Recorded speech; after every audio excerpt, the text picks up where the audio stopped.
안녕하세요. 오늘은 드디어 결합체를 위한 핸들링하는 법을 배워볼 거예요. 핸들링은 물로 연습하시면 되시고 손에 익을 때까지 매일 꾸준히 조금씩 해주시는 게 좋아요. 서툰 상태에서 너무 많이 한 번에 연습하게 되면 손목에 혹시나 무리가 갈 수 있으니 조심하시고요. 영상 곳곳에 여러가지 꿀팁이 숨어 있으니 끝까지 봐주세요. 먼저 간단한 설명을 드리겠습니다.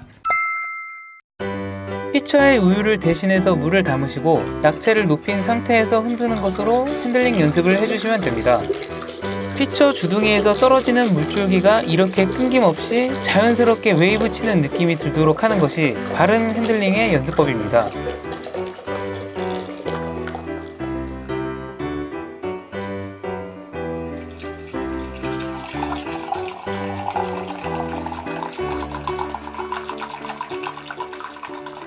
자, 이제 핸들링을 할 때 지켜야 할 4가지를 알려드리겠습니다.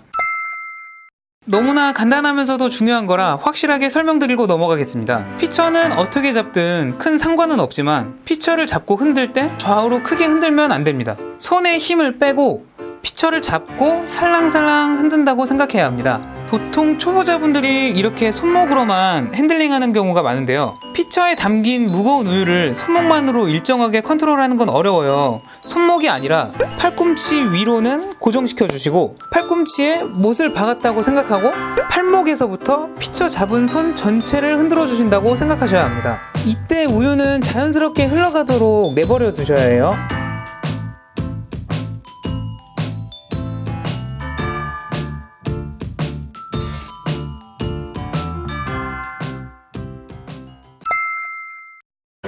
일정한 유량입니다.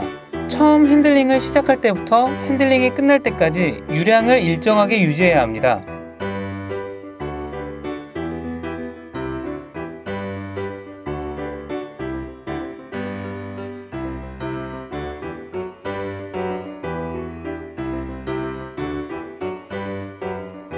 이렇게 유량이 많았다 적었다 일정하지 않으면 라떼아트를 했을 때 그림의 모양이 일그러지게 됩니다.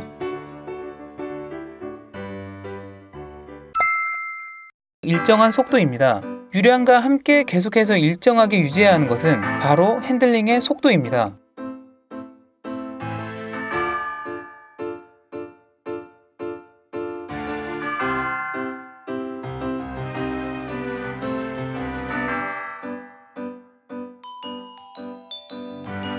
이렇게 느렸다가 빠르게, 반대로 빨랐다가 느린 것처럼 속도가 변화하면 안 됩니다. 이렇게 하면 결의 모양이 제각각이 돼버려 지저분한 그림이 될 가능성이 높습니다.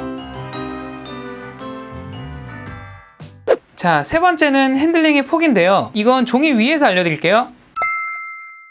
이 펜이 피처 주둥이라고 생각하시고요. 간격을 1에서 1.5cm 정도로 잡고 이 사이를 왔다 갔다 하며 핸들링을 해줍니다. 이때 1cm보다 폭을 더 넘거나 그것보다 더 좁게 핸들링하면 안 됩니다. 핸들링의 폭 역시 처음부터 마지막까지 일정하도록 노력해야 합니다. 피처로 한번 보여드릴게요.